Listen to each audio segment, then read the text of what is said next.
दोस्तों, आप सभी का अपने चैनल K95 एग्जाम में स्वागत है। तो आइए स्टार्ट करते हैं। आज का प्रैक्टिस सेट होगा वीडियो री एग्जाम 2018 के पॉइंट ऑफ व्यू से मोस्ट इम्पॉर्टेंट होगा आज का यह प्रैक्टिस सेट ये थर्ड है। इससे पहले ऑलरेडी 2 प्रैक्टिस सेट अपलोडेड है, उसे भी जाकर देखिएगा।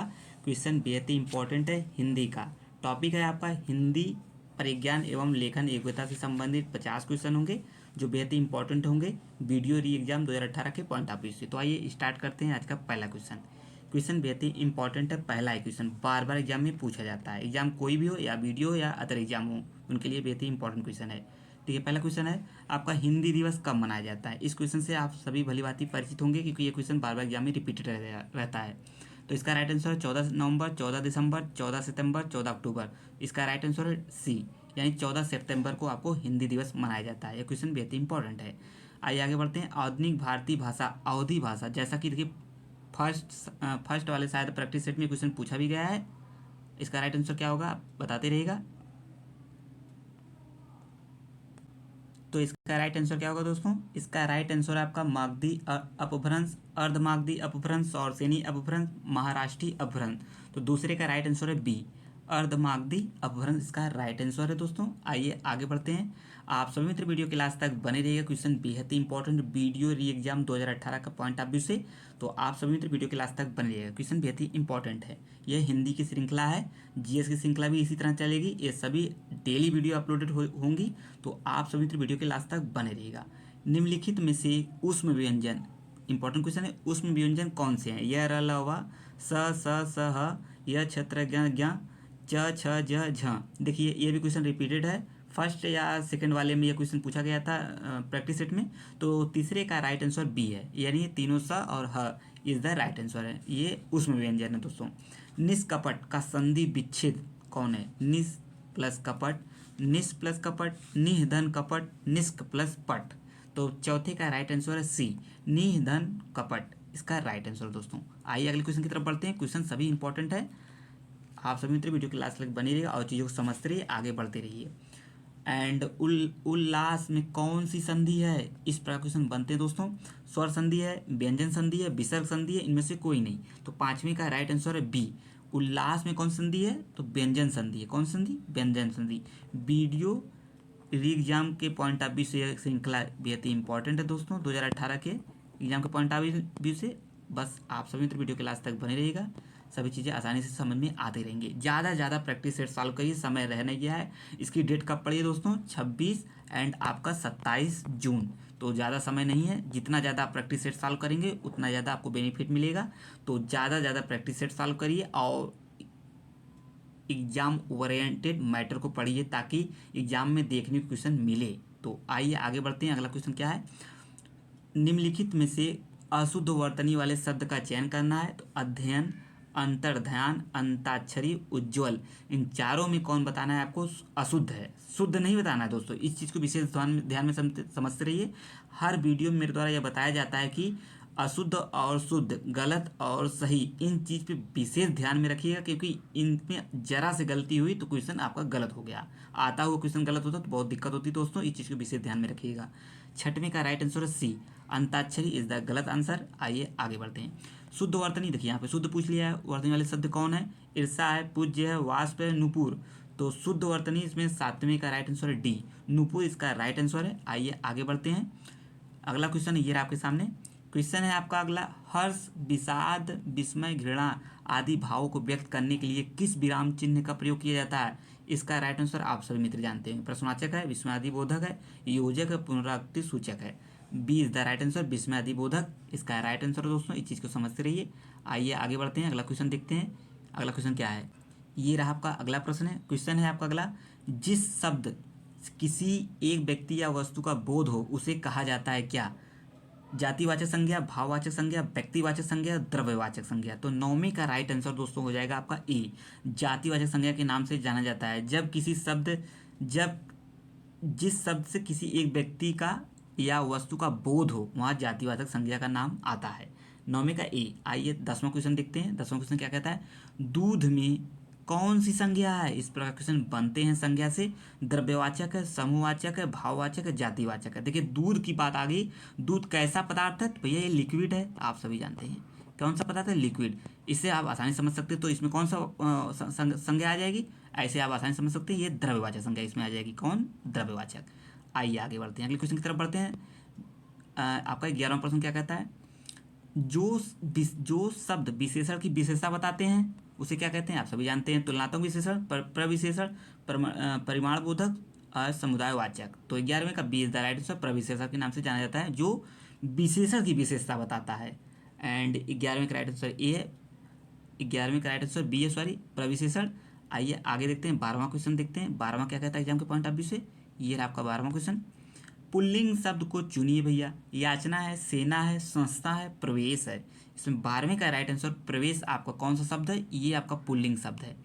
कृत्य प्रत्यय का प्रयोग किया जाता है किस में? कृत्य मतलब क्रिया में, संज्ञा में, विशेषण में, इनमें से कोई नहीं। तो सीधा सीधा मतलब है, कृत्य मतलब क्रिया से डायरेक्ट संबंध है, क्रिया से। इसका राइट आंसर है 13वें का। ठीक है दोस्तों, आइए आगे बढ़ते हैं इसी प्रकार।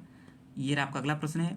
अगला प्रश्न है ये रहा आपके सामने, निम्नलिखित में से किस शब्द में स्त्री प्रत्यय इन, किसका? इन का प्रयोग नहीं हुआ है? देवरानी, धोबिन, बाघिन, तेलिन। तो 14 का राइट आंसर है ई। देवरानी में कौन सी स्त्री प्रत्यय इनका प्रयोग नहीं हुआ है, बल्कि सभी में धोबिन, बाघिन, तेलिन, इन सभी में प्रयोग हुआ है। तो आइए आगे बढ़ते हैं। संप्रदान कारक, देखिए संप्रदान जितने भी कारक हैं सभी को अच्छे से पढ़ लीजिएगा, यहाँ से एक क्वेश्चन तो अवश्य देखने को मिलेंगे। तो संप्रदान कारक का विभक्ति चिन्ह है ने, से, के लिए, में। तो संप्रदान किससे संबंधित है? सी, यानी के लिए संप्रदान कारक का विभक्ति चिन्ह है। क्वेश्चन बेहद इंपॉर्टेंट है, यह हिंदी की श्रृंखला है, लेखन योग्यता से संबंधित है। इसी प्रकार आपका जीएस से भी संबंधित होगा, इसी प्रकार उससे भी प्रैक्टिस सेट वाइज कराते रहेंगे। एंड आपका टॉपिक वाइज भी हिंदी की आपकी श्रृंखला चलेगी। तो बस आप सभी तो वीडियो के लास्ट तक बने रहिएगा। अगर क्वेश्चन अच्छा लग रहा है तो भैया कमेंट जरूर करिएगा दोस्तों कि श्रृंखला कैसी रही। आइए आगे बढ़ते हैं।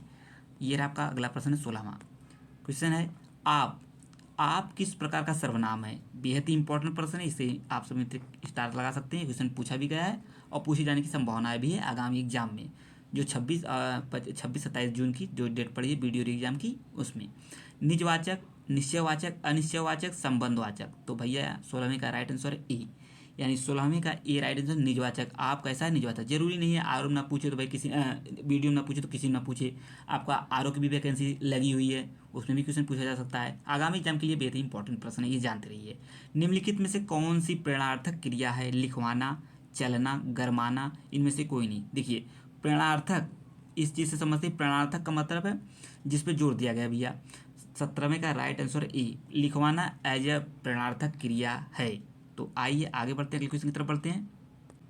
ये रहा आपका अगला प्रश्न। क्वेश्चन है अगला, वह घर पहुंच गया वाक्य में किस प्रकार की क्रिया का प्रयोग हुआ है? अकर्मक क्रिया है, सकर्मक क्रिया, द्विकर्मक क्रिया, संयुक्त क्रिया है। तो 18वें का राइट आंसर दोस्तों संयुक्त क्रिया। वह घर पहुंच गया है, 18वें में D is the right answer, संयुक्त क्रिया की बात कही गई है। गाय का बहुवचन बताइए। गाय, गायो, गायो, गायें। तो भैया 19वें का राइट आंसर है ए, गाय इज द राइट आंसर, इसका बहुवचन गाय होगा। आइए आगे बढ़ते हैं दोस्तों। ये रहा आपका अगला प्रश्न है। क्वेश्चन है अगला, पुस्तक पढ़ी जाती है, इस वाक्य में किस वाच्य का यानी किस वॉइस का प्रयोग हुआ है? कृतवाच्य का, कर्मवाच्य का, भाववाच्य का, इनमें से कोई नहीं। इस टॉपिक से क्वेश्चन ज़्यादा बनने को मिलेंगे, जैसे संज्ञा टॉपिक से ज़्यादा क्वेश्चन पूछे जाएंगे दोस्तों, विशेषण से भी पूछे जाएंगे। तो संयुक्त क्रिया, मिश्रित क्रिया, इसमें से भी क्वेश्चन ज़्यादा पूछने की पूरी संभावनाएं हैं एग्जाम में। तो इस टॉपिक को अच्छे से समझ लीजिएगा तो ज़्यादा बेटर रहेगा, यहाँ से क्वेश्चन गलत नहीं होंगे, इस चीज़ को समझते रहिएगा। 20वें का राइट आंसर दोस्तों हो जाएगा 20 का बी, कर्मवाच्य क्रिया है, पुस्तक पढ़ी जाती है इसमें। निम्नलिखित में से कौन सा शब्द तुर्की, एक क्वेश्चन यहाँ से देखने को अवश्य मिलेगा। निम्नलिखित में से कौन सा शब्द तुर्की भाषा का नहीं है? बेगम, पैगंबर, बारूद, चेचक।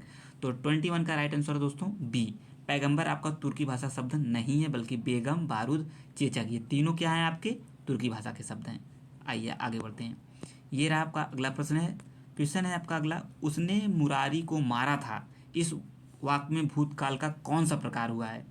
तो सामान्य भूतकाल, आसन भूतकाल, अपूर्ण भूतकाल या पूर्ण भूतकाल। देखिए इस प्रकार के भी क्वेश्चन अवश्य देखने को मिले, इसमें थोड़ी सी कन्फ्यूजन की स्थिति होती है, जो हमें सही लगता है अक्सर वही गलत हो जाता है। लेकिन इसमें आसानी से अगर ज़्यादा प्रैक्टिस से सॉल्व कर किए रहेंगे तो एज ए क्वेश्चन देखने को एग्जाम में मिल जाएगा। जरूरी नहीं है कुछ अलग से पूछे, जो क्वेश्चन आप सॉल्व किए रहेंगे वही डायरेक्ट एग्जाम में देखने को मिल जाता है। तो जब समय कम हो दोस्तों ज़्यादा प्रैक्टिस सेट करिए, तो ताकि आपको एग्जाम में उसका बेनिफिट मिले। एंड 2222 का राइट आंसर है दोस्तों डी, पूर्ण भूतकाल है। पूर्ण भूतकाल में आपका उसने मुरारी को मारा था, इसमें पूर्ण भूतकाल है। कुछ किस प्रकार का परिणाम वाचक क्रिया विशेषण है? मोस्ट इंपॉर्टेंट क्वेश्चन ये भी आपका। देखिए ये भी क्वेश्चन आ गया फिर से आपका, अधिकता बोधक है कि न्यूनता बोधक है कि पर्याप्ति वाचक बोधक की तुलनावाचक बोधक है? तो कुछ देखिए इसमें कुछ है, कुछ मात्रा की बात कही जा रही, तो भैया न्यूनतम मतलब कुछ मतलब कम, तो उसी से कहा गया न्यूनता बोधक, ये परिणामवाचक क्रिया विशेषण है। ये क्वेश्चन बहुत इंपॉर्टेंट था। आइए आगे बढ़ते हैं।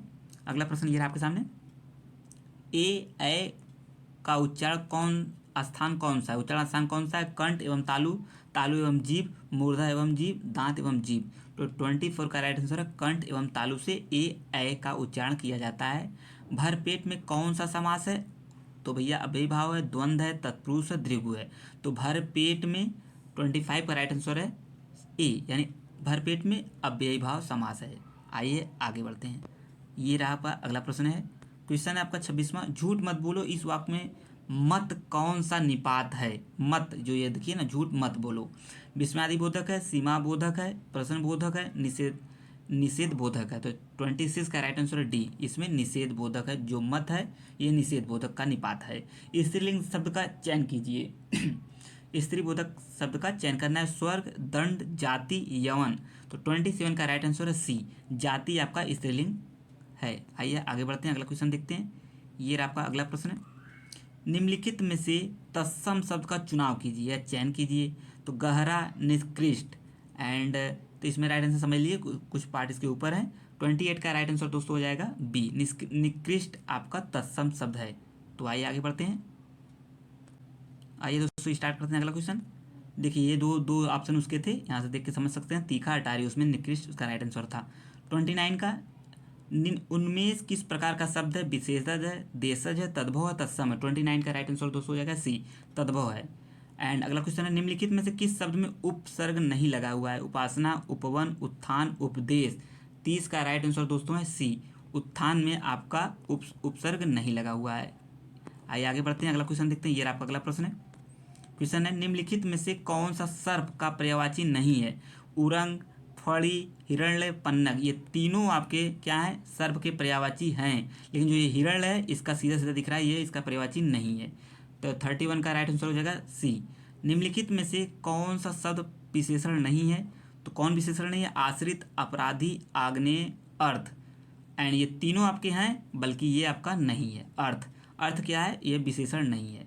आइए आगे बढ़ते हैं दोस्तों, अगला क्वेश्चन देखते हैं। ये आपका अगला प्रश्न है, वाचस्पति किस समास का समस्त पद है? नत्य तत्पुरुष या अलुक तत्पुरुष, संबंध तत्पुरुष, बहुब्रीहि तत्पुरुष। 33 का राइट आंसर हो जाएगा दोस्तों बी, अलुक तत्पुरुष। वही मनुष्य जो मनुष्य के लिए मरे, इस पंक्ति में कौन सा अलंकार है? मोस्ट इंपॉर्टेंट, यह अलंकार कभी बेहद इंपॉर्टेंट है। तो भैया इसमें कौन सा छिकानुप्रास है? लाटानुप्रास, वृत्तानुप्रास, वक्रोक्ति। तो 34 का राइट आंसर है बी, लाटानुप्रास। ये क्वेश्चन बार बार रिपीटेड हुआ है, इस क्वेश्चन को जरूर समझ के रखिए, क्योंकि क्वेश्चन पूछा जा सकता है। वही मनुष्य जो मनुष्य के लिए मरे, तो इसमें लाटानुप्रास है। आइए आगे बढ़ते हैं, अगला क्वेश्चन देखते हैं। ये आपका अगला प्रश्न है, क्वेश्चन अगला, निम्नलिखित में से कौन सा इच्छावाचक वाक्य है? मैंने खाना खाया, तुम्हारा नाम क्या है, मैंने कहा होगा तुम अपने कार्य में सफल रहो। ये इच्छावाचक, यहाँ बात कही गई है इच्छा से, तो भैया यही आपका इच्छावाचक है आपका। तो 35 का राइट आंसर डी है। आइए आगे बढ़ते हैं, 35 का राइट आंसर डी। ये रहा आपका 36वां क्वेश्चन, अशुद्ध वाक्य का चयन कीजिए। हम तो अवश्य जाएंगे, थोड़ी देर बाद वे वापस लौट आएंगे, कृपया आप ही यहाँ बताएं, यह कहना आपकी गलती है। 36 का राइट आंसर दोस्तों हो जाएगा बी, थोड़ी देर बाद वे वापस लौट आए।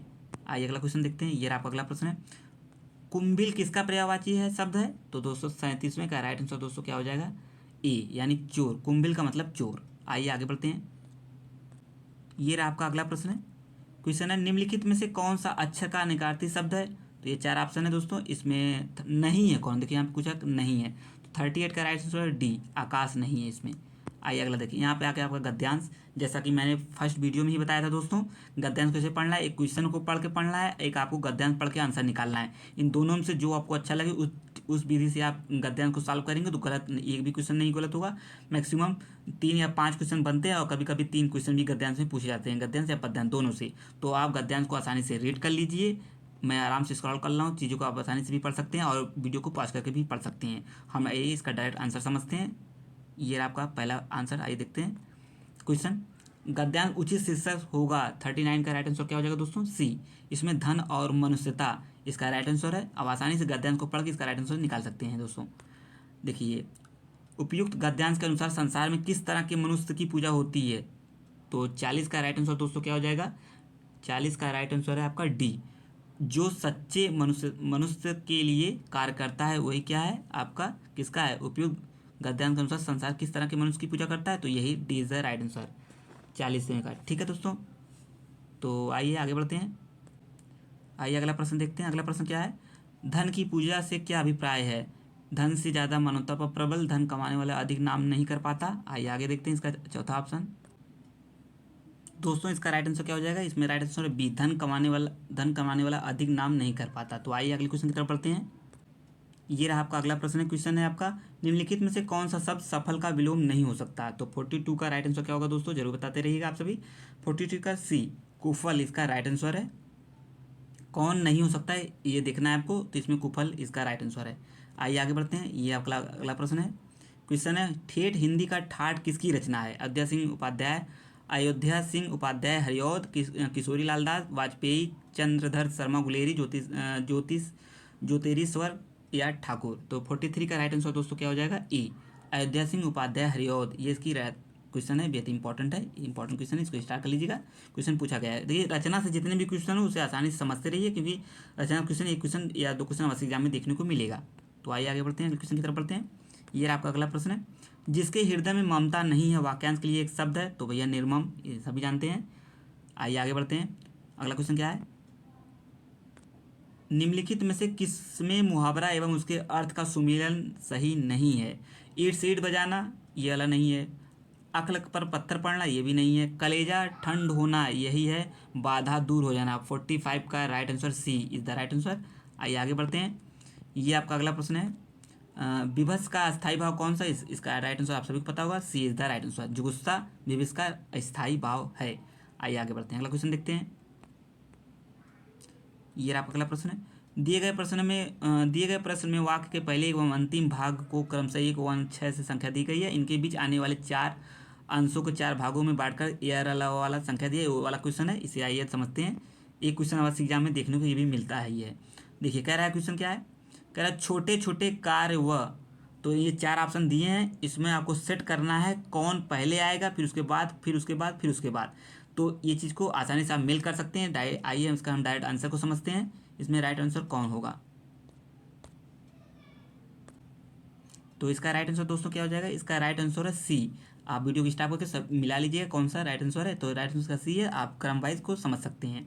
छंद पढ़ते समय आने वाले विराम को क्या कहते हैं? तो 48 का राइट आंसर दोस्तों क्या हो जाएगा? ए, यति। जब छंद पढ़ते हैं जो उसमें विराम चिन्ह होता है उसी को हम यति के नाम से जानते हैं, ये सभी जानते होंगे दोस्तों। आइए अगला क्वेश्चन देखते हैं, 49वां। इसका राइट आंसर क्या है समझते हैं। कबीरदास की भाषा कौन सी थी? कन्नौजी थी कि सदुक्कड़ी थी, ब्रज थी, खड़ी बोली थी? 49 का राइट आंसर है बी, सदुक्कड़ी थी आपकी कबीरदास जी की भाषा। Last question practice set third, यानी वीडियो एग्जाम 2018 का प्रैक्टिस सेट जो चल रहा है आपका थर्ड क्वेश्चन, बेहद इंपॉर्टेंट थे। इसमें लास्ट क्वेश्चन है 50वां। अधिसूचना का अंग्रेजी अनुवाद है स्टेटमेंट, इंडोर्समेंट, नोटिफिकेशन, इनक्लोज। देखिए इस प्रकार से क्वेश्चन पूछते हैं, क्वेश्चन बेहद इंपॉर्टेंट है। अधिसूचना किससे संबंधित है? तो 50वें का राइट आंसर किससे? नोटिफिकेशन। आप सभी जानते हैं जो नोटिफिकेशन रिलीज होता है, जैसा कि बीपीओ जो वैकेंसी निकली है, वो क्या निकला? अधियाचन निकला, या क्या निकला है आपका? अधिसूचना निकला। तो उसी से संबंधित क्या है? नोटिफिकेशन। इस चीज़ को समझते रहिए, इस चीज़ को आप नहीं भूलेंगे। तो ये क्वेश्चन आएगा, आपको सही करना है। तो अब मिलेंगे नेक्स्ट सीरीज में, यानी नेक्स्ट प्रैक्टिस सेट 4th में। तब तक के लिए आप सबका बहुत बहुत धन्यवाद। वीडियो अच्छा लगा तो दोस्तों कमेंट जरूर करिएगा। जय हिंद, जय भारत। थैंक यू दोस्तों।